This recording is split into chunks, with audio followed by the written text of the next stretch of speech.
Olá pessoal, sejam bem-vindos a mais um Jovens PDC.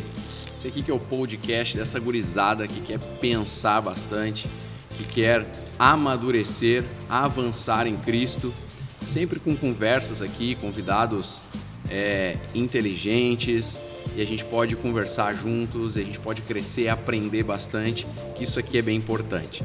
Não só nas questões da nossa vida cotidiana, mas principalmente a nossa fé em Cristo Jesus. Então quero te convidar, se você estiver assistindo esse conteúdo e ele começar a te abençoar, você entender que está sendo abençoado, então quero te convidar aí a curtir, a compartilhar com os teus contatos, a comentar aí o que você está achando, para que a gente possa fazer um trabalho cada vez melhor e assim a gente vai avançando juntos aqui. Hoje eu tenho a grande honra e a alegria de receber aqui comigo a minha excelentíssima esposa, Dona Vanessa. Dona Vanessa, senhora. Uma mulher feliz, bem casada, né? E aí, meu amor, dá um oi pro pessoal aí. Olá, é uma alegria estar aqui compartilhando um pouquinho daquilo que o Senhor tem nos ensinado. Estamos aí, prontos. Pro que der e vier. Amém, com a graça de Jesus. Hoje, nesse episódio especial, nós queremos falar um pouco sobre relacionamento. O pessoal nos fez algumas perguntas a respeito de relacionamento. E uma delas, a primeira, a gente pode começar por aí, fica bem à vontade para a gente conversar. Como lidar com as incertezas na área sentimental, né? A gente percebe os jovens têm nesta área sentimental um fator de ansiedade, me parece, né? A gente tem trabalhado com jovens já há muitos anos, né? Não quero me chamar de velho, nem você, mas a gente já está há muitos anos trabalhando com jovens e a gente percebe que é uma área que traz muita ansiedade, né? Até porque depois da decisão por Cristo é a segunda decisão mais importante que você vai tomar, né? Porque para nós cristãos, o casamento, o relacionamento que vai gerar um casamento, não é uma ação momentânea. Não, é algo duradouro, que pelo resto da vida a gente vai passar com aquela pessoa, né? Eu acho que por isso gera tanta ansiedade, né? Tanto nervosismo. Como lidar com as incertezas nessa área? A questão das incertezas, eu vejo assim, não sei como é que tu vê, mas eu penso que a incerteza ela pode ser minimizada. Eu acho que aqui é um insight para a galera. Quando a gente fala de incerteza, seria no sentido assim de, será que eu estou casando com a pessoa certa? Será que eu entrei em um relacionamento no momento certo? Então, a gente vinha conversando sobre isso, né? Eu acho que existem maneiras da gente amenizar isso, né? Essas incertezas. Tudo bem, nem tudo a gente vai ter uma resposta exata, né? Mas isso é a vida, na verdade, né? Isso não é só na área do relacionamento. Na nossa vida é assim. Eu acho que esse é um grande ponto, né? Mulher tem muito disso, de querer segurança. Ela quer tudo esquematizado, o que vai acontecer de manhã, de tarde, de noite. Mas a vida não é assim. E eu acho que essa é uma barreira que a gente precisa romper, né? Tipo, não tem tudo certinho como vai acontecer. Acho que alguma coisa, por exemplo, a vida cristã, né? É fé. É um dia de cada vez, confiando que o maná vai chegar hoje. Então, essa é uma barreira. Eu acho que a gente precisa desmistificar. Não tem como ter 100% de segurança nessa área, né? Isso é um ponto importante. O Jordan Peterson fala algo que eu gosto bastante de Jordan Peterson. O Marcos aí o Marcos e a Dessa me deram o livro 12 Regras para a Vida. Ele fala algo interessante. A nossa vida é feita de caos e ordem. Você está em perfeita ordem até que uma pequena situação muda completamente a tua vida. Tu está vivendo o dia perfeito, tudo andando certo, teu cronograma perfeito. E aí você está na rua de carro e você está indo para uma reunião importante, negócio, e fura o pneu do carro. E você descobre que o step está murcho e você perde a reunião e o teu dia já virou um caos. Então, aquilo que estava em perfeita ordem é isso aqui para virar um caos, né? E vice-versa. Às vezes você está no meio de um caos e Deus vem, coloca a mão e tudo fica em ordem de novo. Então, isso faz parte da vida, né? O jovem não pode achar que tem uma cartilha, né? Uma receita de bolo. As coisas não são assim. Por isso que é importante confiarmos em Deus, por isso que é importante andarmos com Deus. Não vê dessa forma. Como é importante que tanto o menino no sentido, né, homem, né? O homem ou a mulher terem uma vida de comunhão com Deus para diminuir essas incertezas, para ser guiado pelo Espírito. Com certeza, até porque se você andar com Deus, os teus passos, as tuas ações vão sendo direcionadas por Ele. Daqui a pouco lá você está numa roda de conversa com pessoas que estão te edificando, daqui a pouco brilha o olho para alguém. E aí você começa a ter comunhão, começa a ser amigo, nutrir uma amizade com aquela pessoa e tu vai vendo, quando tu percebe, né? Por exemplo, na nossa história, tu percebe que não chegou um dia que a gente pensou assim, vai acontecer. Não, foi acontecendo. Foi passos que foram nos levando para isso. Por isso a importância de andar com Deus, de nutrir uma vida cristã, né, todos os dias. Porque o Espírito Santo vai te dirigindo nas pequenas coisas, nas pequenas ações.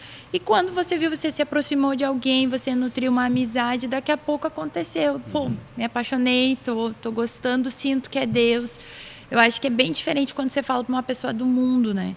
A vida cristã é completamente diferente. Os teus passos vão sendo regidos pelo Espírito. E aí acontece. Por isso que às vezes você vai falar com alguém, né? Calma, deixa acontecer. A pessoa te olha, como assim acontece? Mas quando tu vive, tu sabe do que a gente está falando. Literalmente, tu percebe uma ação de Deus te empurrando naquela direção, te levando naquela pessoa. E quando viu, era para ser.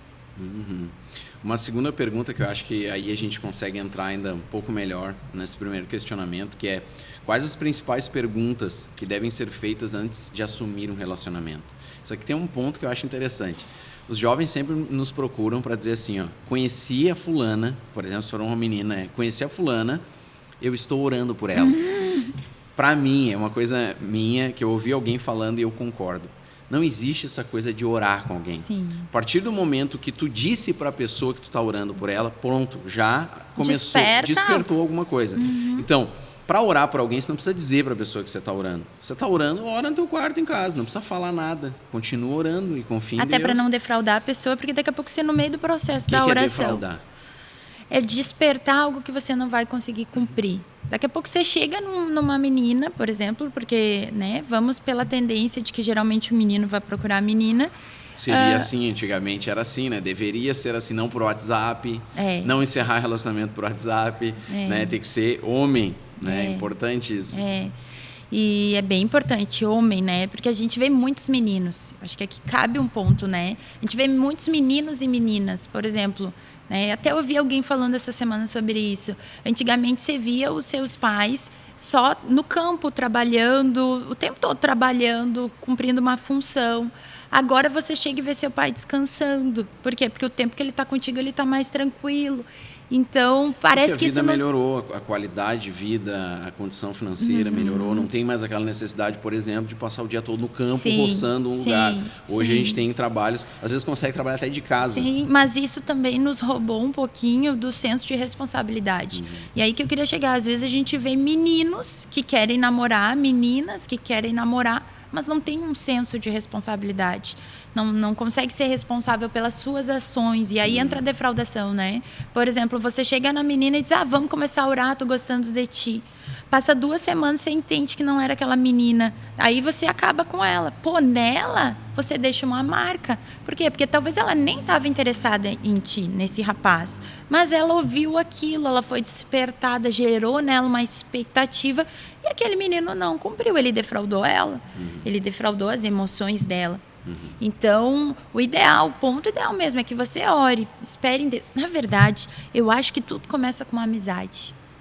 Esse é o ponto central. Vocês andam juntos, vocês conversam sobre diversos assuntos, sem falar nada, tô gostando de ti, tô curtindo, enfim, nada disso. Mas só começa com uma amizade, um relacionamento, até porque a base de um bom casamento é a amizade. A cumplicidade, né? Não tem como. Por quê? Porque a maioria do tempo vocês vão estar ali juntos, nutrindo isso. Sendo amigos, conversando, tomando decisões juntas, pensando, andando na mesma direção. Por isso que é tão importante esse vínculo de amizade, né? Então, acho que antes de qualquer compromisso assumido, não tem como você... tô gostando daquela menina, vou assumir um compromisso com ela. Mas você nunca conversou com ela. Na verdade, você está apaixonado pelo estereótipo dela e por aquilo que as pessoas dizem dela ou por aquilo que ela demonstra através das ações. Isso é um perigo, né? Eu acho que tem que começar de uma boa amizade, sem intenção, por mais que às vezes você sinta alguma coisa e você diga, não é hora, eu quero conhecer, até para você poder pensar com a cabeça e não com o coração, né? Principalmente as gurias. A gente se apaixona mais fácil, se entrega mais fácil, e quando está apaixonada você não vê defeitos. Você não pensa, literalmente você só reage à situação, né? Sim, é até uma questão, antes da gente falar a respeito de algumas perguntas que a gente tem que fazer antes de entrar no relacionamento, a gente tocou um pouquinho aqui sobre a formação da personalidade, na verdade. Essas questões que a gente colocou aqui dizem respeito à formação da personalidade. Tem um pensador que já faleceu há pouco tempo, eu não vou citar o nome porque é meio polêmico, mas ele fala, por exemplo, sobre as 12 fases da personalidade, as 12 camadas da personalidade. Ou seja, um homem, por exemplo, tanto o homem como a mulher, mas eu vou usar o exemplo do homem, ele precisa passar por todas as camadas para que ele tenha uma personalidade completamente formada. E o que a gente tem percebido na sociedade, e isso, por que a gente bate nesse ponto? Porque eu percebo muita gente falando disso. Psicólogos, pastores, muitas pessoas estão percebendo a mesma coisa. Uma geração infantilizada, uma geração que parece que está estendendo a sua adolescência até os 30 anos de idade, por exemplo, sei lá. E aí isso gera muitos problemas, porque assim, e a culpa é claro que é da minha geração, da geração dos nossos pais, porque eles tiveram uma facilidade maior, uma qualidade de vida melhor, aquilo que foi colocado. Então, o que a gente fez? Fez com que a personalidade não fosse completamente formada. E aí se chega, por exemplo, aos 24, 25 anos, sem ter uma personalidade completamente formada. Qual que é a questão? Quando você entra em um casamento, você vai assumir muitas responsabilidades. Você está gerando uma nova família, né? Quando tiver um problema, você não vai poder correr mais para a saia da mãe. Pelo menos não deveria, né? Então, tipo assim, e a Bíblia fala isso, o Senhor diz, deixa o homem pai e mãe, se une a sua mulher, serão os dois uma só carne, ou seja, deixa aqui, o Senhor está dizendo, precisa haver uma ruptura, precisa haver agora alguém que entendeu que vai formar um novo núcleo familiar e ele vai ter que cuidar da sua família, então trazer segurança, provisão, uma série de coisas, né? Seja ela no âmbito emocional, natural, etc. E o que eu percebo é que as pessoas entram no relacionamento muito para se satisfazer. Não, eu quero ser feliz, então vi aquela menina, achei ela bonita. Primeira coisa, né? Olha para o estereótipo. É normal, é natural olhar para o estereótipo. Se for feio, você não vai nem chegar perto, né? Até porque então, tem que ter também isso, claro, né? Claro, é a primeira coisa que chama atenção. Mas daí existem as perguntas, né? Então, olhei a menina, achei, né? A pessoa olhou a menina, achou bonito, o rapaz achou bonito, tal, interessante. Quais são as perguntas que a pessoa tem que fazer agora? Antes das perguntas, eu só queria levantar um ponto. Eu acho assim, se você for um solteiro feliz, resolvido, bem resolvido, a chance de você entrar num relacionamento e dar certo já é muito grande.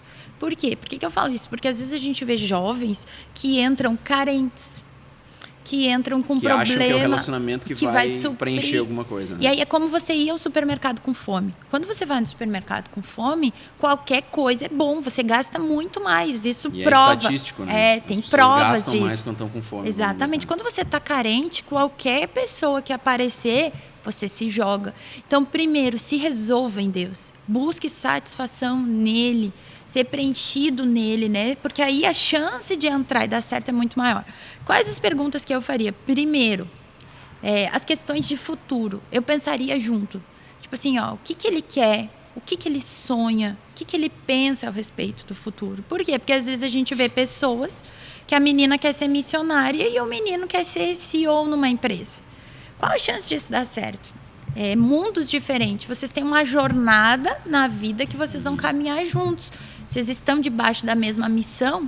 Então, isso é uma coisa que vocês têm que acordar juntos, têm que bater lá o martelo. Não, a gente tem os mesmos ideais de vida, os mesmos princípios. Eu acho que para crente a gente nem precisa falar que a pessoa precisa ser crente também, né?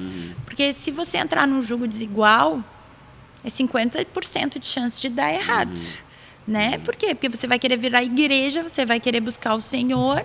E a pessoa não. Então, eu começaria com isso. Quais são os ideais de vida daquela pessoa? O que ela pensa a respeito do futuro? Seus valores, seus princípios, né? Acho que algumas perguntas bem básicas são importantes. Por exemplo, vamos supor, uma menina viu um rapaz, se interessou, etc. Quais algumas perguntas importantes que eu percebo que ela tem que fazer? Primeira delas, esse rapaz é trabalhador? É alguém que é dedicado?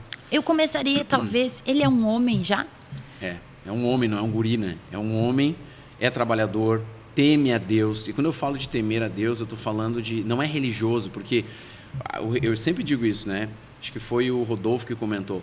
O religioso, ele pode vir como um jovem todo tatuado, não é o estereótipo, mas a religiosidade é o cara só vai na igreja. Ele vai na igreja, isso é ser religioso, não é um cristão comprometido com Cristo. Ele segue um conjunto de regras. Exato, não é alguém que ama a Deus, que pega a sua Bíblia diariamente, que dobra o joelho e vai orar. É alguém que simplesmente vai à igreja. Então, primeiro, é alguém comprometido com Cristo, é alguém que ama a Deus de verdade. 2, é trabalhador, é alguém que assim, se a coisa tiver difícil, tiver ruim, vir um desemprego, ele vai se virar. Não é alguém que é o seguinte, eu vou vender limão na feira, eu vou dar um jeito, eu vou fazer alguma coisa. É alguém que vai se virar. 3, como é que ele trata a mãe dele em casa? Como é que ele trata os pais? Porque pode ter certeza que hoje ele vai mostrar só o lado bom. Mas depois de casar de alguns anos, ele vai começar a te tratar que nem ele trata a mãe dele. Pode escrever. Então, se xinga a mãe... Eu já vi jovem fazer isso. Eu acho tão feio isso.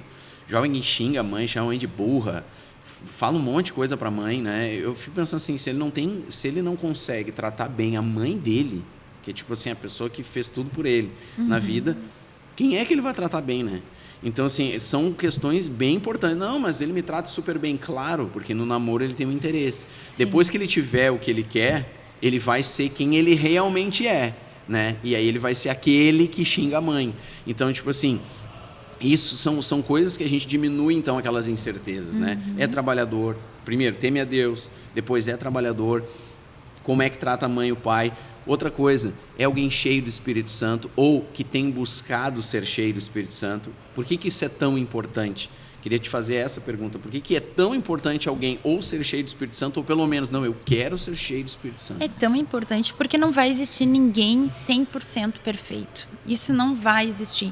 Isso é um ponto também, né? Por exemplo, a gente às vezes busca na pessoa algo que a gente não é.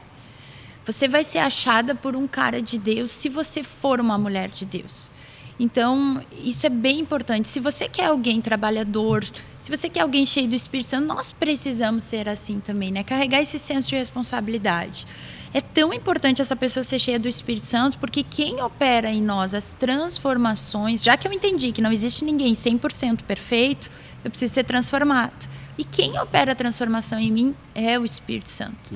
É Ele que nos torna a imagem de Cristo. É através do fruto dele na nossa vida que nós vamos nos tornando mais pacienciosos, mais mansos, pessoas que amam, que não são egoístas, né? Porque casamento, literalmente, você entra num casamento para fazer outra pessoa feliz. E talvez isso é uma coisa que a gente precisa falar mais. Aqui já tem uma quebra de paradigma, porque as pessoas entram no casamento para serem felizes, elas sonham com isso. Então, a chave é o quê? É o contrário, então. Na verdade, se você fizer alguém feliz, se você trabalhar em prol do outro ser feliz, você vai ser feliz.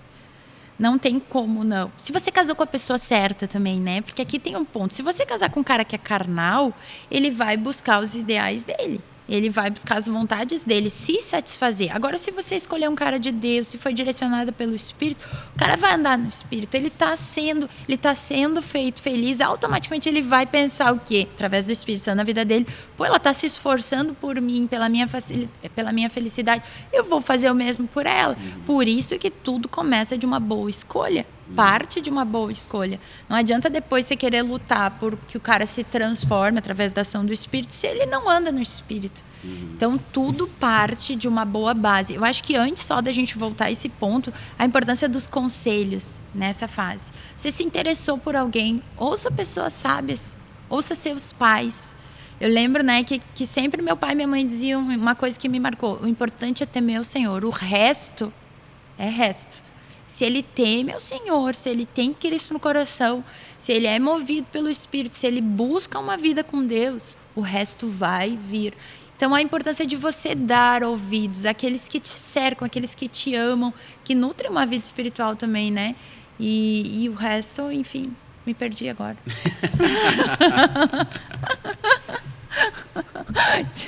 Acabei contigo que nem o pai no primeiro. A outra pergunta vai de encontro um pouco a isso que você está falando, né? Até que ponto nós devemos espiritualizar essa área, né? Porque tu citou uma coisa, tu disse... É importante achar a pessoa certa. Tá, mas essa é a pergunta. Como que eu acho a pessoa certa? Acho que a primeira coisa, não sei se a gente já falou, mas enfim, vou falar de novo se a gente já falou. Não existe uma pessoa 100% certa. Perfeita, né? Não existe uma pessoa perfeita. Não existe. Às vezes, né, a gente ouviu muito isso, principalmente antigamente. Não sei se hoje ainda tem tanto isso, mas antigamente eu lembro que eu ouvia assim: Deus separou uma pessoa para ti. A chegar ao ponto, eu nunca esqueço, uma vez eu atendi uma menina ali na 34 ainda, na 33, que ela me disse assim, e ela tinha recebido uma profecia, que a gente, enfim, eu acho que era uma profetada, mas ela havia recebido essa profecia que era aquele menino. E aquele menino acabou casando com outra pessoa. E ela entrou em parafuso, literalmente, ela praticamente enlouqueceu. Ela disse: eu recebi a profecia que ele era o homem de Deus, agora eu vou viver a vida inteira sozinha, solteira. Eu falei para ela: calma. Não existe uma pessoa 100%. Deus quer, preparou o fulano. Mas tu entrou agora numa questão, né? Existiu muita infantilidade no meio da igreja a respeito disso, né? Inclusive, eu lembro até que a gente foi numa conferência que tinha uma sala profética e o pessoal era proibido de profetizar sobre casamento. Né? Por quê? Porque teve muita bobagem, que nem teu pai fala, né? Teve muita bobagem. Como eu fiz tanta bobagem? Tem aquele vídeo do teu pai falando, achei muito engraçado. Mas tem muita bobagem que foi dita nesse meio, né? Então se diz que a pessoa vai casar com alguém, mas assim de uma maneira muito carnal, né? Muito da alma, assim. E muitos casamentos que hoje são levados assim, eu não me separo porque a Bíblia diz que eu não posso me separar, que são pessoas que elas estão juntas, mas elas não estão felizes, elas estão vivendo de qualquer jeito, enfim, uma guerra dentro de casa, mas elas não separam porque a Bíblia diz que elas não podem separar. Também aconteceu por causa disso. Eu vi muito isso do meio que a gente viu, né? Fulano vai casar com Beltrano, Beltrano vai casar com fulano. Eis que o Senhor me disse isso. Então, pessoas que hoje não conseguem experimentar a boa, perfeita e agradável vontade do Senhor porque fizeram escolhas erradas. Então, isso é uma coisa que você precisa tomar muito cuidado. Quem você ouve. A importância de tu ouvir as pessoas certas, né? Não adianta tô interessada no fulano, eu vou lá e vou ouvir os meus amigos. Ok, mas ouça pessoas mais velhas. Hoje, com 34 anos, eu percebo a importância da maturidade. É muito importante. Os mais velhos, eles têm uma visão mais geral das coisas. Eles já passaram. A experiência ensina muito. Andar com o Senhor, essa vida dia a dia com o Senhor, vai acrescentando muita bagagem. Sim, isso é uma tendência dos jovens. Eu comentei quando no podcast com teu pai. Uma tendência dos jovens, todo jovem quer a sua revolução, quer fazer a sua revolução, né? Ele quer, de alguma forma, romper algumas coisas da geração anterior, ele quer deixar sua marca na história. E, na verdade, eu creio que isso tem, assim, uma ação de Deus no jovem, de ter essa paixão e tudo mais. Só que ele tem que canalizar isso para o lugar certo. E aí entra a maturidade, a importância disso. Deus não nos chamou para romper as coisas anteriores, Deus nos chamou para continuar construindo sobre aquilo que recebemos. Então, você recebe uma boa herança, né? Usando, por exemplo, aqui o exemplo da igreja, né? Os pastores que vieram antes de nós, que construíram um caminho. Eu não quero inventar a roda, eu quero pegar o que eles fizeram e amplificar isso. Eu quero aumentar, eu quero agora dar minha parcela de contribuição. Então, quando a gente fala disso, é importante a gente assim, entender o jovem que ele precisa ouvir o mais velho por causa dessa experiência. Poxa, como é que você fez, pai, mãe, como é que você fez para resolver esses problemas? Como é que qual é o segredo para ter vivido tanto tempo juntos e se amando e se respeitando? Essa cultura que hoje em dia o mundo ensina muito, né? De que o jovem pode tudo, ele sabe tudo. Hoje em dia você vê, né? A gurizada, ela não quer começar como office boy, como assistente administrativo. Ele já quer começar como CEO da empresa. Então, vem pegar um emprego, tem um carguinho de chefe, de gerente. Às vezes você vai ver na internet, por exemplo, tem curso disso, daquilo outro, aí você pergunta, tá, mas você já fez o quê? Não, eu me formei para dar curso. Mas como é que você vai ensinar o que você não viveu? Porque tu precisa de respaldo, tu precisa de como é que se diz? Credibilidade. Isso se constrói com anos de trabalho, né? Credibilidade é uma das coisas mais preciosas que a gente constrói, né? Dentre outras, mas é uma tão preciosa e que se constrói como? Com anos de fidelidade, de dedicação. Então as pessoas começam a te ver e perceber que não, esse cara tem palavra. O que ele diz, ele vive, ele faz isso, ele é assim. Então você vai ganhando essa credibilidade. E o ordinário ali, né? O dia a dia.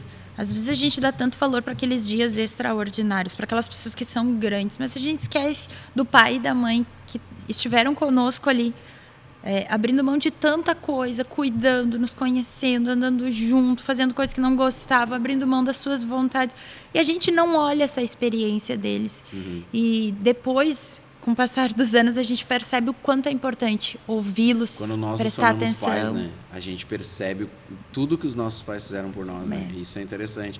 Agora, voltando à pergunta, né? Como não espiritualizar demais essa área?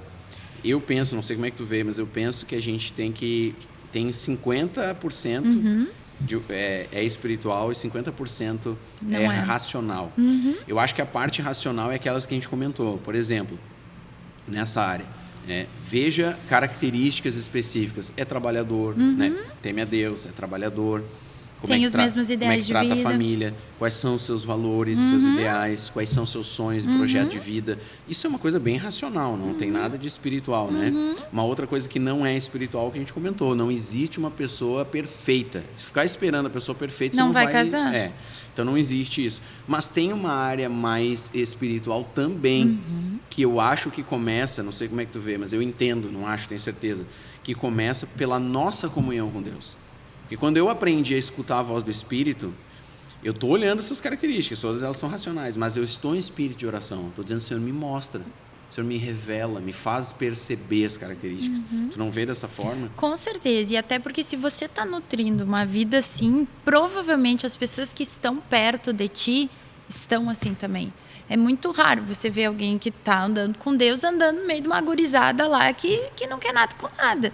Então, o círculo de amizade, as pessoas que têm a tendência de se tornar lá um relacionamento mais sério depois, são essas. Então, com certeza, eu acho que... E diante, né? Eu estou estudando sobre dependência do Senhor, independência, né? Nós somos muito independentes.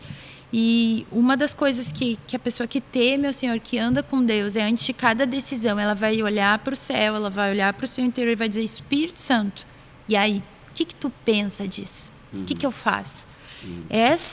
Foi para isso que nós fomos criados, né? Para depender do Senhor, para andar com Ele. Era um jardim, todos os dias Ele ia lá ter comunhão.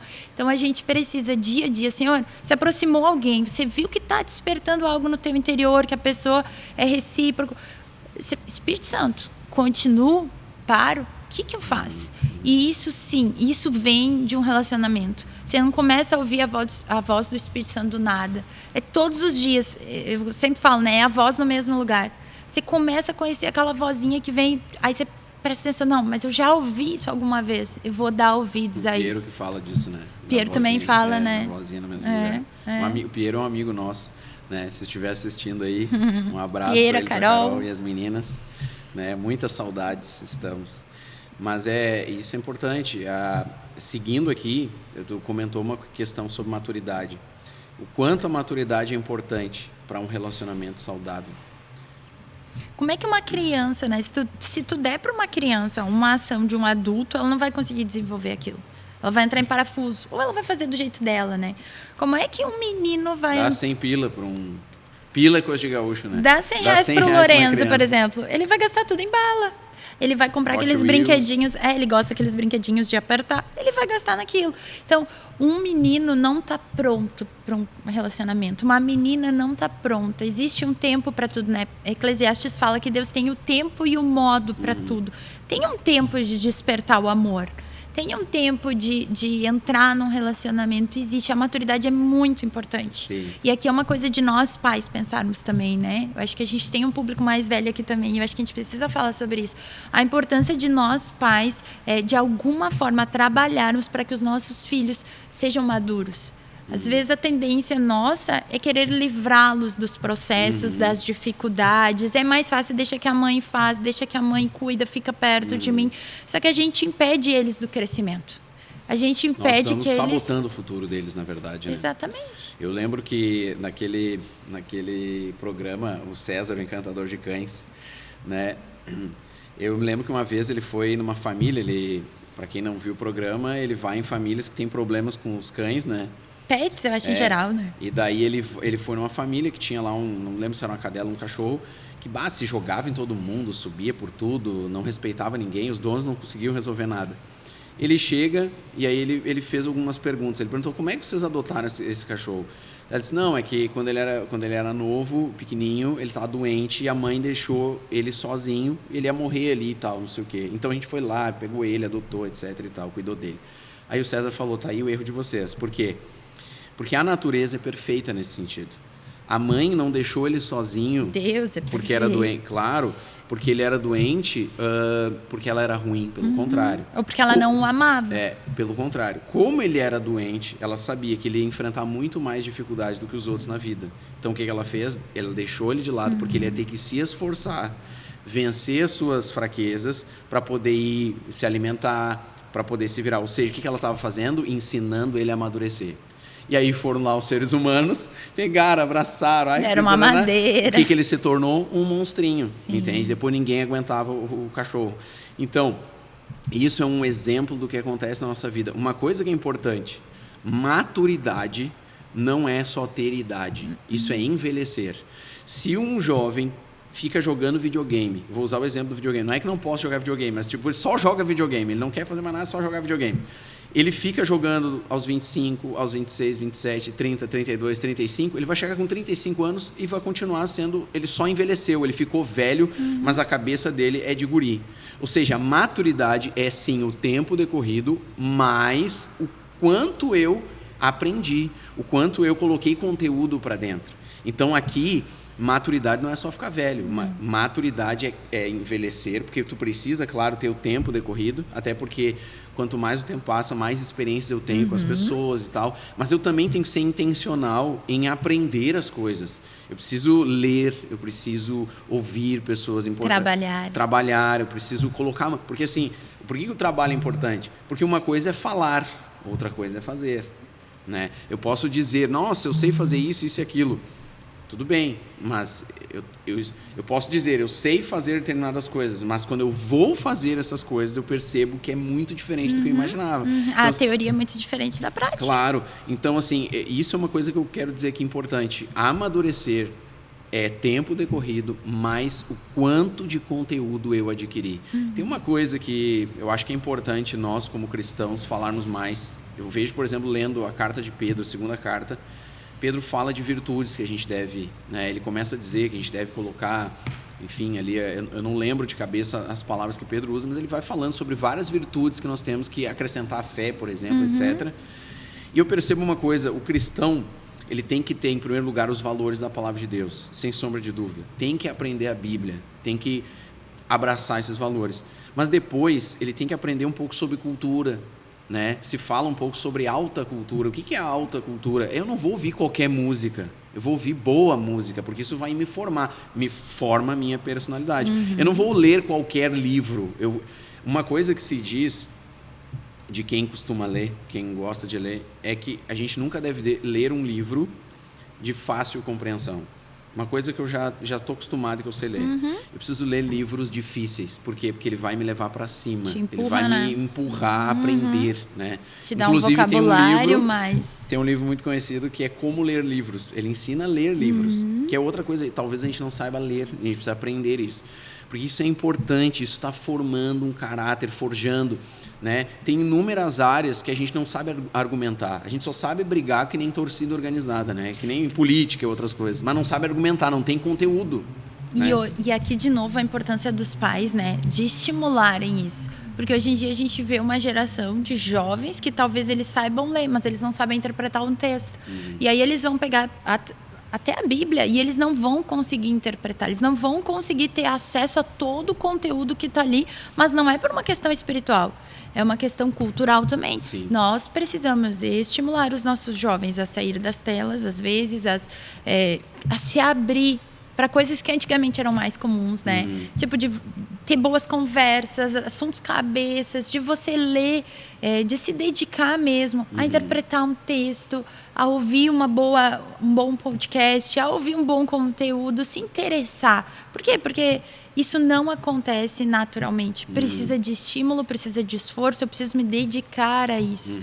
É uma ação que talvez de nós pais precisa ser mais estimulada, né? Sim. Por quê? Porque nós não fomos criados, nós não fomos feitos por Deus apenas para gerarmos filhos. Nós fomos feitos para educá-los, ensiná-los, de alguma forma preparar o caminho do futuro, né? Sim. E passa por isso. Uma boa educação, uma boa literatura, bons amigos, enfim. Isso tudo é importante, eu percebo assim, aquilo que eu sempre falo, né? Você não recebe isso por osmose, você não vai ficar sentado, a vida vai ficar passando. Ah, não, eu estou amadurecendo. Não, você está envelhecendo. Até porque se nós vivermos assim, nós vamos apenas reagir às situações que vêm. Nós vamos só reagir. Aconteceu tal coisa, eu reagi. Aconteceu tal coisa, eu reagi. E não, nós não fomos, nós precisamos ser intencionais. Em tudo, na educação de filhos, na questão de quem que eu vou escolher, a questão do meu futuro profissional, as questões do reino. Se eu quero chegar ao pastor tal lá, pastor tal, ele é homem de Deus, semelhança de Cristo. Eu preciso que as minhas ações sejam intencionais a isso. A minha busca, a ação do Espírito em mim, a minha oração, o meu jejum, andar com pessoas certas. E nós, muitas vezes, não somos ensinados a isso. Na verdade, tem um texto, né? Aquele texto de 2 Timóteo 3, 16 e 17, que fala que toda a Escritura é inspirada por Deus. E no 17 é muito interessante, porque diz que a Escritura prepara o homem de Deus para que ele seja perfeito e perfeitamente preparado para toda boa obra. Ou seja, essas boas obras, aí tu vai ler Efésios 2:10, diz que Deus preparou boas obras para que vivêssemos nelas. Ou seja, eu entendo que viver em boas obras é a vontade de Deus para mim.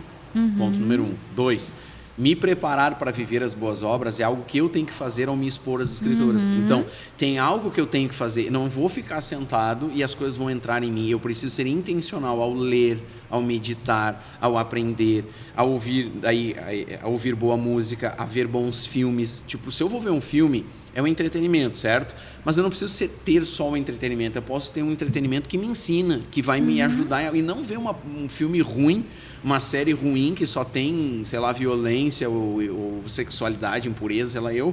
Mas ver uma coisa que me conte uma boa história, que me faça refletir sobre um problema específico. Né? Por exemplo, na área da política, né? Eu acho interessante isso. Os jovens parece torcida organizada, parece Grêmio e Inter, né? Assim, tu é isso, tu é aquilo. Mas a gente conseguir entender um pouco mais como a política afeta a nossa vida diária, né? O que assim de forma mais profunda realmente tem por trás de todo o jogo político e tudo mais. E para isso a gente tem que ler, a gente tem que ouvir bons podcasts, pessoas inteligentes e tudo mais. O pastor Luciano Subirá diz algo que eu citei no outro podcast, vou citar de novo, né? Se você quer ser uma galinha, ande com elas. Se você quer ser uma águia, ande no meio delas. Depende de quem você quer ser. Aí a pergunta é, você está aqui só para viver a vida, né? Tipo assim, só viver a vida, ou você está aqui com um sentido de propósito? A Bíblia nos dá um sentido de propósito. Eu não estou aqui só para passar a minha vida aqui. E aqui eu lembro a brevidade da vida, né? Ela passa muito rápido. Que o Senhor nos ensine a contar os nossos dias para que a gente viva de maneira sábia. Porque, às vezes, e a gente vê muito isso, nós somos muitos procrastinadores. Amanhã eu vejo, amanhã eu faço. E quando você viu, passou. São oportunidades que não voltam mais. Sim. Então, nós precisamos ser intencionais em tudo. Ter esse senso, esse propósito de vida de Não é amanhã, é hoje. Eu vou fazer hoje, eu vou estudar hoje. Até porque a nossa natureza humana, ela vai nos levar à tendência de ser mais deixa acontecer, a preguiça, né? Se entrega a isso. E quando você viu, você perdeu oportunidades que não vão voltar mais. E às vezes a gente fica olhando o resultado da vida do fulano e esquece o processo. Mas o fulano teve oportunidades que eu não tive. Talvez não. Talvez ele proporcionou aquelas oportunidades através das ações dele. Nós precisamos ser intencionais nesse sentido. Não, se eu almejo isso, se eu quero isso, se eu entendo que é o propósito do Senhor para mim isso, eu vou trabalhar por isso. E não depende dos outros. Depende da minha busca, da minha vontade, das minhas ações. A maturidade é importante porque quando a gente entra no casamento, a gente também percebe que, em primeiro lugar, casou com um ser de um gênero diferente, né? Então, as emoções são diferentes, a forma de ver o mundo e as coisas são diferentes. E aí a maturidade me ensina isso. Eu entendo isso, então eu consigo tratar isso de uma maneira mais racional, equilibrada, né? Não pessoalizando, né? Exato, com a pessoa. Exato. Entendendo, por exemplo, que a mulher é um pouco mais assim, sensitiva, sente mais as coisas, percebe mais as coisas, mais sensorial. O homem já é mais razão, é mais do que vê, ele enxerga, ele vê as coisas, né? A mulher é mais periférica no sentido, ela consegue ter uma visão mais abrangente. O homem ele foca em uma coisa e ele vai atrás daquilo. A mulher, nem foi citado, né, busca mais segurança, né? Por que a gente vê meninas mais jovens, às vezes, casando com homens mais velhos, né? Isso é uma questão. Por quê? Porque, às vezes, o homem mais velho já tem a vida financeira resolvida, é um cara que traz mais segurança financeira, segurança familiar, aquela coisa toda. Às vezes ela também não teve um pai presente, né? Vê uma que figura mais supriu aquela paterna necessidade e ela busca num relacionamento também, exato. Não... Então tudo isso, por exemplo, o homem tem que entender quando ele entra no casamento, nessas coisas. Então, por exemplo, daqui a pouco uma palavra dita de uma certa forma pode gerar um problema, porque para ele não tem problema, mas para a mulher, que é mais sensitiva, aquilo ali toca mais. Então ele vai aprender a lidar com isso. A maturidade ensina isso. A maturidade também te ensina que no casamento, por exemplo, muitas vezes é melhor ter paz do que ter razão. Então, algumas vezes você abre mão sabe, você teve um conflito ali, você teve uma situação, você sabe que você tá, não, por mim é isso, tá certo. Mas você prefere ter paz. Não vou entrar nessa briga, para que eu vou entrar nessa guerra? Eu não preciso. Você dá um sorriso, acalma a situação. Porque não adianta, no casamento é literalmente, você abre mão das suas vontades, dos seus desejos. Você põe eles em segundo lugar. Em prol ali de trabalhar daquele conjunto que a família é, né? Quando você tem filho, por exemplo, você não acaba aquela coisa, hoje a gente acordou e não quer almoçar. Não, pô, só um pouquinho, tem uma criança ali, ela precisa de mim, ela precisa de comida, ser nutrida. Então, você percebe que no casamento, se entra uma criança, se entra um menino ou uma menina, ele não vai pensar assim. Ele vai querer os seus desejos, as suas vontades. Eu tenho razão, então eu vou lutar por isso. Dane-se você. Aceite a minha opinião. E aí você fica naquele conflito. Nunca vai chegar a um denominador comum. A não ser que alguém abra mão das suas vontades. Então, e precisa, sim, de maturidade. Precisa, sim, de convivência, de experiência. Aqui a igreja nos ensina muita coisa, né? Eu acho que essa coisa do corpo de Cristo que convive todo mundo junto. Por exemplo, você pega um culto de domingo, um culto lá da família, que a gente chama, né? Vem a criança, vem o adolescente, vem o jovem, vem o vovô, vem todo mundo junto. Ali você vai ver louvor que talvez o adolescente não vá curtir tanto, você vai ver uma música que talvez o irmão da melhor idade não vai curtir tanto, mas eles convivem junto, isso nos ensina muito. Por isso a importância também do jovem estar inserido na vida da igreja, não apenas no movimento, no trabalho de jovens, não, mas ele está envolvido convívio geracional, no corpo, né? No todo. É importante, isso é importante. Agora citaste uma questão dos filhos, né? Uma pergunta aqui: quando nós soubemos que estava na hora de ter um filho, né? Quando que a gente soube que estava na hora de ter um filho? Eu acho a mulher tem muito, isso é provado até pela ciência, né? Ela carrega aquela coisa de instinto materno. Então chega um ponto do casamento que você percebe que falta algo. Literalmente está gritando algo. Tu começa a olhar, uma pessoa passa na tua frente com um carrinho de bebê, você pensa, pá, que legal. Aquilo começa a saltar aos teus olhos. Você fica vendo aquilo, enfim, você é levada aquilo. Eu acredito muito nisso. E claro que eu acho que, assim, de uma forma bem racional, tá? Curtam o início do casamento. curtam. Vivam aquela fase ali que é tão gostosa de não ter muda, tanto né? horário. As coisas mudam depois. Mudam. Né? Não ter tanta responsabilidade com... E não necessariamente mudam para pior. Tô falando que só mudam, mas mudam para melhor. Mudam para melhor. Que eu acho que, de novo, né? Tudo tem seu tempo determinado. São fases. E tem que passar por aquela fase... deu na cabeça. Ele deu na telha de velho, né? Mas deu na cabeça, assim, tipo... hoje vamos subir a serra. Vamos passar o domingo em Gramado. Sobe, vai almoçar às 3 da tarde. Ok, se é só um casal. Quando você tem uma criança, você não pode pensar assim. Você tem que pensar se o lugar vai ter trocador. Se não está muito frio, você vai ter que levar uma mochila de roupa. Você vai ter que levar leite. Você vai ter... Então, curtam essa fase. Saiam juntos, viajem juntos, passeiem juntos. Eu acredito ali que uns 3, 4 anos é um tempo legal. Não existe... Enfim, né? É uma receita, né? Sim. Óbvio que não. Mas é um tempo de vocês se curtirem, também de se estreitarem, né? Porque início de casamento é uma fase que você tá literalmente andando junto, se conhecendo. Você conheceu muita coisa no namoro, mas quando você acorda junto, dorme junto, é diferente. Então, é aquele tempo ali de vocês se conhecerem, tudo, para terem uma base mais sólida para que entre uma criança na jogada. Então, eu acredito nisso, sabe? Que você começa através, de novo, uma ação do espírito, do corpo, enfim, não sei dizer.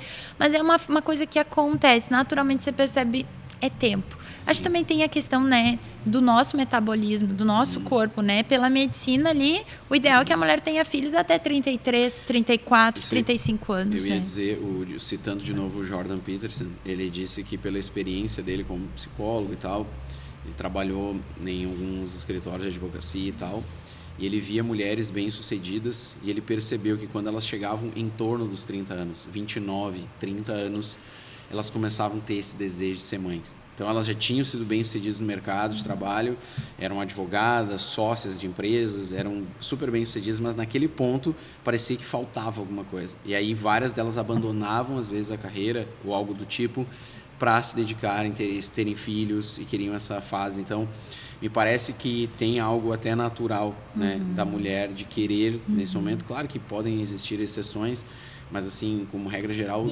existe essa... E eu acho que aqui tem um ponto importante também, né? De novo, se nós estamos falando para crentes, para pessoas que têm a Bíblia como seu manual de vida, a importância de se perguntar para que Deus criou a mulher? Para que Deus criou o homem? Definir bem esses papéis. Você ter bem definido. Para que eu fui criado? Porque quando você entra numa ação, numa determinada ação, sabendo o que você tem que fazer, é muito mais efetivo que os resultados sejam produzidos.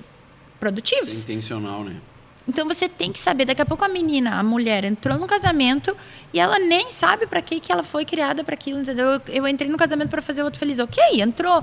Mas e aí? Você foi feita para ser ajudadora, você foi feita para ser sábia, você foi feita para cuidar da sua casa. É uma coisa que hoje em dia já não é nos ensinada. A menina, ela é ensinada o quê? Tem uma carreira, tem uma profissão. Ok, ela pode ter uma carreira, ela pode ter uma profissão.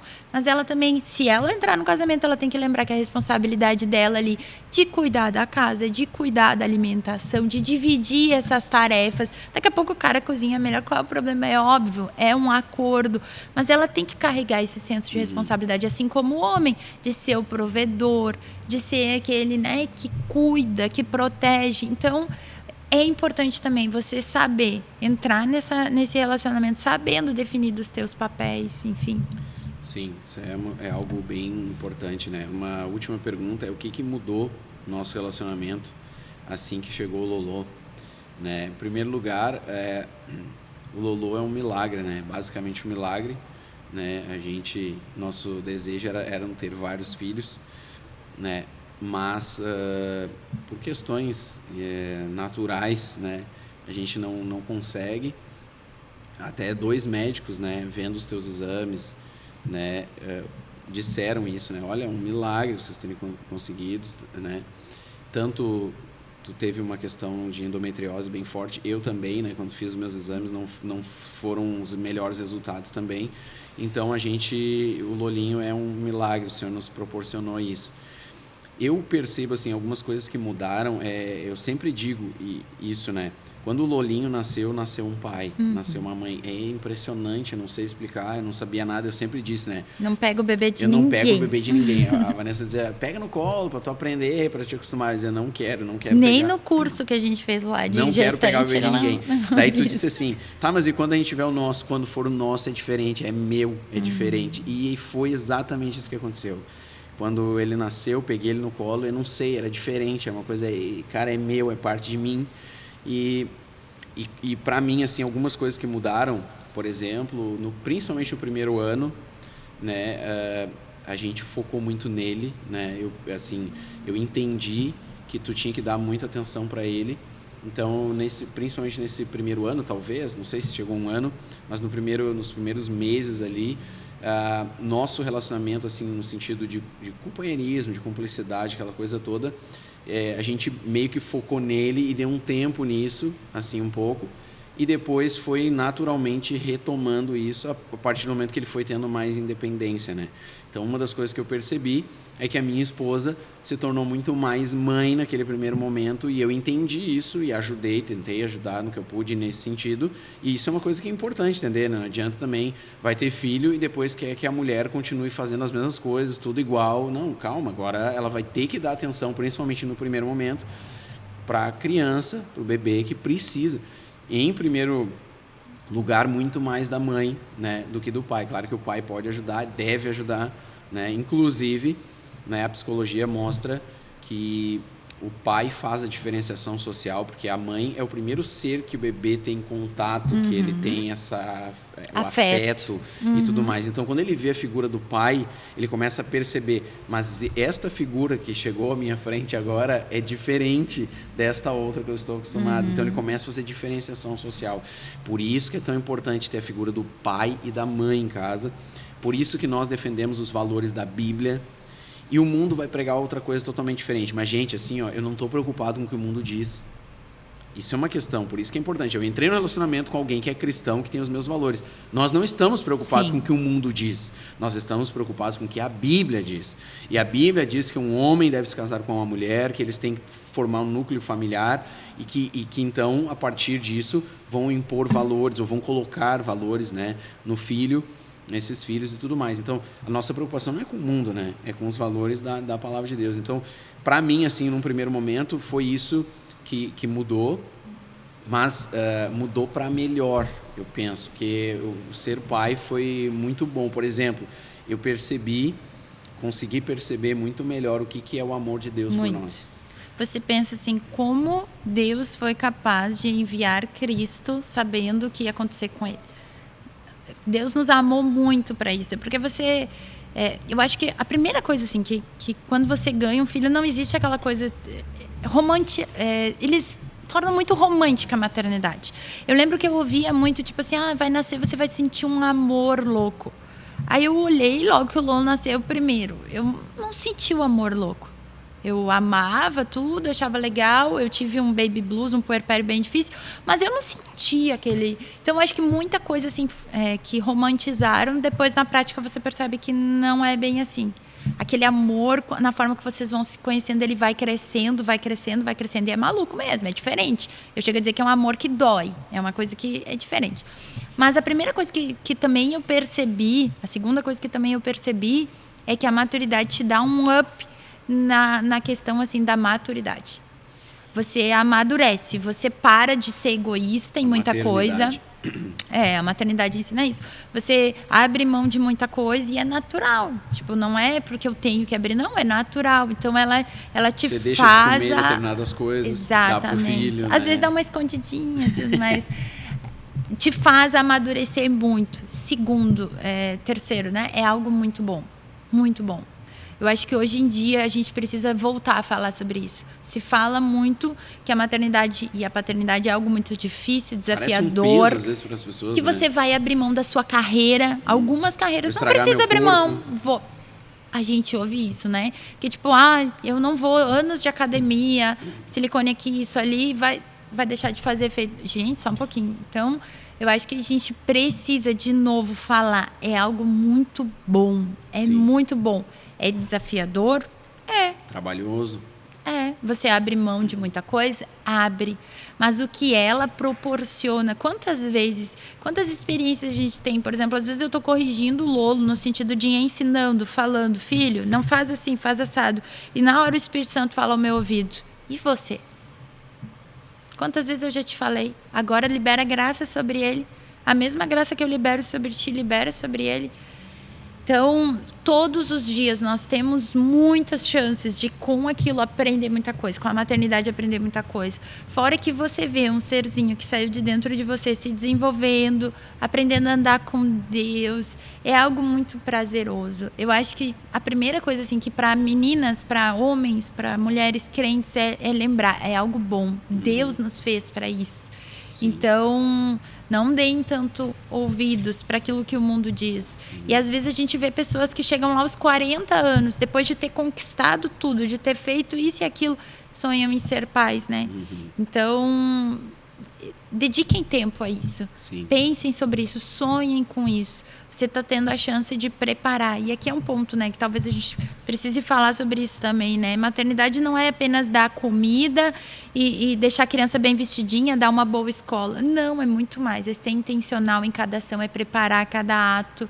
É literalmente ter uma meta à vista e trabalhar para que o teu filho chegue àquilo, né? Isso é importante. Eu creio que esse é um ponto muito importante quando a gente fala pais. A gente entrou em um acordo, né? Até ouvindo o próprio pastor Luciano Subirá, achei interessante isso, de não falar sobre criação de filhos mais velhos, porque a gente não chegou lá ainda. Então a gente fala a experiência que a gente tem, que é com o Lolo até 7 anos, né? É a experiência que a gente tem. E uma coisa que eu percebi, né, nesses 7 anos, é que a gente precisa ser muito intencional na formação do filho. Eu peguei toda a experiência que eu tive, né, enfim, familiar, etc., e também vendo outras pessoas, eu percebi uma coisa. O pai, eu comento isso, né? O pai, ele é um coaching para uma vida com propósito. Ele é um treinador, né? Então, assim, se a gente pegar o estádio de futebol, onde é que o pai está? O pai está na casa mata. Ele é o cara que está ali na beira do campo. Dando a direção. Ele não está torcendo pelo filho, entende? Os avós estão na arquibancada, as tias estão na arquibancada, a família está só torcendo, tudo que ele faz é bonito, tudo que ele faz é legal. Só a parte boa só também, parte boa. Né? Até porque já fizeram a parte deles e agora está na hora de curtir mesmo, não está errado. Mas o pai não. O pai é um coaching para uma vida com propósito. O pai vai dizer, filho, tá no jogo, chuta com as 2 pernas, baixa com a perna esquerda, faz assim, faz assado. Tiro de ti, levanta, continua, dá risada junto. Vambora, entende? Cara, corre pra linha agora, bate em gol, faz assim. Ou seja, ele está treinando o filho para uma vida. E isso é tão importante. Eu penso assim, um exemplo, né? O pai, ele deveria ver, o pai e a mãe, mas assim, eu entendo, de novo, a figura masculina é importante nesse sentido. O pai deve perceber as aptidões do filho. Então, desde pequeno, o filho desenha bem, ele monta bem algumas coisas, é bom com matemática. Raciocínio lógico. Daqui a pouco ele começa a perceber, cara, esse guri é bom na área mais de exatas, esse guri vai dar um bom arquiteto, um bom engenheiro, um bom não sei o quê. Não sei. Ele começa a olhar essas coisas. Quando ele vai ficando mais adolescente, ele vai questionando o filho. Filho, o que tu gosta, o que tu sonha em ser, o que tu quer fazer? Ah, eu quero, sei lá, pai, eu queria ser piloto, eu queria ser não sei o quê. Beleza. Um pouco antes de chegar à fase da faculdade, ali na sua adolescência, ainda terminando o ensino médio, o pai já deveria, cara, vamos conversar com alguns pilotos, vamos ir numa universidade, olha como é que é o curso, para quando tu acabar aqui, tu já sabe o que tu quer fazer, para evitar aquela coisa, entra na faculdade, sai, não sei o quê. O pai poderia ajudar nisso, é um exemplo. E aqui o cuidado com a rotina. Por quê? Porque a rotina de ser pai e de ser mãe, ela é praticamente metódica. Você acorda, faz isso, faz aquilo outro. E se você não cuidar, a rotina te consome, que você apenas nutre, cuida, faz aquele basicão. Você todo dia precisa do Espírito Santo te alertando. Cuida isso, cuida aquilo, faz aquilo. A importância do Espírito Santo nos gerindo nesse sentido. Intencionais. Não, eu não vou apenas nutrir, eu vou cuidar, eu vou ensinar, eu vou amar. Eu acho que aí entra uma questão, né? Tem uma frase de uma música do Fruto Sagrado. O que a gente faz fala muito mais do que só falar. O que a gente faz fala muito mais do que só falar. Não adianta ficar cobrando os filhos. Faça isso, faça aquilo, se eu não faço. Ah, meu filho tem que ler a Bíblia. Tá, mas tu lê a Bíblia. Porque se ele te vê lendo a Bíblia, ele vai entender isso aqui é importante. Se ele te vê orando, ele vai entender isso aqui é importante. Se ele te vê vendo programas educativos que estão acrescentando na tua formação de vida, ele vai entender que aquilo é importante, ele vai querer aquilo para a vida dele. Então, assim, algumas coisas que eu considero importante, muito a literatura, então a gente incentiva o Lolo, a gente compra livro para ele, eu quero que ele aprenda a ler e tudo mais. Ele é uma criança, né? Normal, como qualquer outra.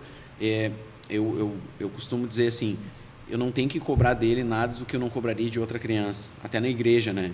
Tipo assim, mas ele é filho do pastor. Não, ele é o Lorenzo. Ele é uma criança, ele não é um pastorzinho, ele é filho de um casal da igreja. Até porque criança age como criança, pensa vai como errar, criança, e a gente não tem que também vai fazer ele pular etapas, né? Exato. Cobrar uma maturidade que tem que cobrar dele, sim. Assim como a gente cobra do filho do A, do B, do C, de todo mundo. Cobrar a mesma coisa. Tem que esperar dele a mesma coisa que a gente espera dos outros também. Não tem que achar que ele tem... Não, ele é o filho do pastor, ele tem que responder. Não, ele é uma criança, entende? Então, nesse sentido, a gente também entende, né, que nem sempre ele quer ler, nem sempre ele vai querer orar, nem sempre vai querer ler a Bíblia. É normal, são questões naturais que a gente tem que aprender a lidar. Mas a gente começa pelo exemplo e depois incentivando. E às vezes o incentivo é até usando de algumas artimanhas. Filho, se tu ler esse livro aqui, o pai vai te dar aquele brinquedo que tu quer. O pai vai te dar uma coisa legal. Se souber a história da prof, né, que a gente já fez isso. Souber a história da prof, todo domingo, na segunda, você ganha um sorvete. Você ganha. Por quê? Porque isso vai estimulando, você vai criando na criança aquela cultura. Alguém pode perguntar, tá, mas não estão subornando a criança? Mas eu penso uma coisa, não é como Deus age conosco. O que Deus disse? O que a palavra de Deus diz? Que sem fé é impossível agradar a Deus, porque Deus é presenteador daqueles que o buscam. Ou seja, se eu busco a Deus, Ele me presenteia, Ele me abençoa. Então, aqui tem uma lição, entende? Se eu faço as coisas de maneira agradável, né? E se eu estou entendendo no processo por que aquilo é importante, eu vou ser beneficiado, eu vou ser abençoado. Hoje é um sorvete, amanhã vai ser a bênção no casamento, ele vai ser alguém bem sucedido, ele vai ser bem resolvido, porque eu penso assim, talvez a gente menospreze as pequenas lições da vida, do dia a dia, mas essas lições estão, na verdade, nos formando, nos forjando para as grandes decisões da vida, né? Sim. Isso é importante. Eu acho importante também, ali o jovem, né? Ele casou, ele está naquela preparação. Decidimos que é hora de ser pais. Estudem sobre o assunto. Como você se prepara para um concurso, leiam. Como você se prepara, enfim, como você vê a Bíblia como seu manual de vida. Faça isso também. A Bíblia é cheia de ensinamentos. O mundo nos ensina muita coisa errada. Em eras de redes sociais, assim, você fica vendo coisas que nos ensinam, por exemplo, existe uma linha de educação de filhos que fala que você não pode dizer não para a criança. Você não pode frustrá-la, porque aquilo vai gerar um trauma, vai gerar uma ferida. Então, quando você vai corrigir a criança, você tem que fazer todo um teatro, uma coisa... E aí você vai ver se isso tem a ver com a palavra de Deus. Não tem. Então, a importância, de novo, né? Andem no Espírito. Vivam com Deus e busquem o que a Bíblia fala sobre a educação de filhos. O que a Bíblia nos ensina? Porque ela é cheia de ensinamentos. Alguns vão se assustar com o que a Bíblia fala sobre correção de filhos, né? A Bíblia diz que a criança entregue a si mesma virá envergonhar a sua mãe. Se a gente, desde o início, ensinar para eles que o não é importante, que ele não vai ter tudo o que quer, que ele vai ouvir essas negativas, né? Uma coisa que às vezes a gente fala pro Lolo, né? O Lolo gosta muito de falar. Fala 24 horas por dia. E aí, às vezes, a gente não consegue conversar, porque ele está sempre querendo falar por cima. E a gente diz, tu não é o centro do universo. Agora, calma, o pai está falando com a mãe, espera um pouquinho. E a gente está ensinando nessas pequenas coisas. Até as questões de bullying, por exemplo, né? Que antigamente a gente não ouvia tanto falar. Por quê? Aprender a lidar, resolver os problemas. Exatamente, né? A gente era ensinado o quê? Alguém riu de você, ri junto, não dá bola, levanta. Agora, quando alguém riu, não, gerou um trauma, gerou uma coisa, uma ferida. Mas no colégio, um era o orelhudo, outro era o narigudo, outro era isso, outro era aquilo. E um falava, o outro devolvia, não que a gente né? incentive isso, claro que não. Mas ensinar que é natural da criança fazer isso, a gente nasce em pecado, então é natural que a criança faça aquilo. Mas como ela vai lidar com isso? Se eu ser aquela mãe, de novo, que age só com a emoção, vai chegar e vai dizer, vem cá, vamos lá na escola, que eu vou resolver isso. Agora, se eu quiser tirar lições daquilo para que o meu filho se desenvolva, eu vou dizer, vai lá, ri junto, né? E claro, devido às proporções da situação, óbvio, mas deixar que a criança aprenda, ensiná-la, frustrá-la às vezes. É necessário passar pela frustração. Porque o mundo vai frustrar. Vai frustrar, ele vai ouvir muito não. Sim. Então, de novo, a importância de ser intencional. Às vezes a gente, eu quero ter filho porque tô sentindo vontade de ter filho. Ok, mas estude, te empenhe não naquilo. É algo romantizado, é uma missão. A criança vomita, faz número 2. Não dorme, às vezes, né? Não dorme. As 2 primeiras semanas, quando o Lolo nasceu, né? Que a gente não conseguia descobrir por que ele chora. Ele chorou 2 semanas consecutivas, né? Eu botava as mãos na cabeça e pensava, que nem o tio Cléo dizia, né? O que é que eu fui fazer?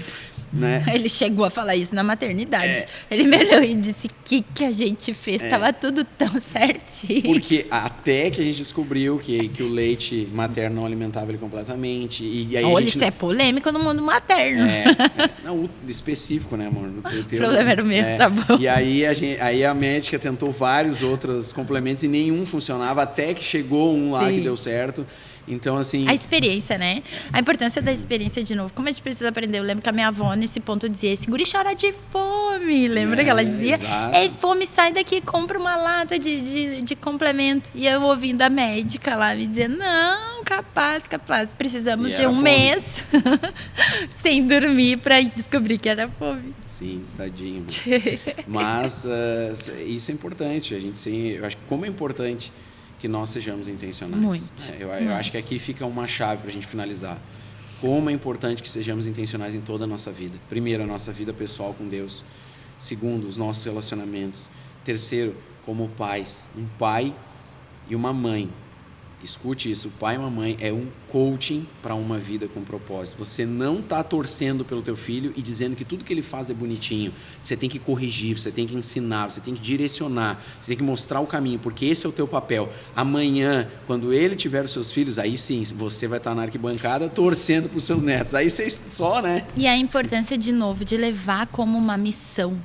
Por quê? Porque não é só... Se a gente levar a maternidade como algo apenas... Eu preciso ter filhos, eu quero ter filhos. Alguns com a ideia de, por exemplo... não quero envelhecer sozinho. Não, eu não tenho filhos para isso. Eu tenho filhos... São flechas, né? Que eu vou enviar e eu quero prepará-los. O tempo... Esses dias eu vi um negócio que me chamou muita atenção. Era um potinho, assim... E nesse potinho tinha bolinhas. A quantidade de bolinhas que tinha ali representava quantos verões aquela criança passaria conosco. E era minúsculo. Aquilo até me gerou uma... doeu, né, de ver. Mas é muito pouco o tempo que os nossos filhos passam conosco para serem ensinados. Eles precisam de pais intencionais que preparam eles para uma missão. No Retiro de Casais fizeram um negócio que eu achei muito interessante. Eles fizeram a gente conversar junto sobre as características dos filhos, enfim. E aquilo me fez ver o quanto a gente para pouco, investe pouco tempo pensando, planejando, vendo ali, o que a gente sonha para o filho? O que eu penso a respeito disso? Às vezes a gente só reage de novo às situações. A gente não planeja, a gente não... E talvez a correria do dia a dia nos faça fazer isso, mas a gente precisa ser intencionais. Uma flecha precisa ser bem... exatamente, para que ela alcance o objetivo. Sim, já passou mais de 1 hora. Desculpa. Aqui já. Tá bom. Não, o papo tá bom, mas passou mais de 1 hora já aqui conversando. Né? Acho que a gente deixa algumas chaves importantes. Pessoal, espero que tenha edificado você. Compartilhe esse material aqui com os teus contatos e até um próximo episódio aqui do nosso Jovens PDC. Um abraço.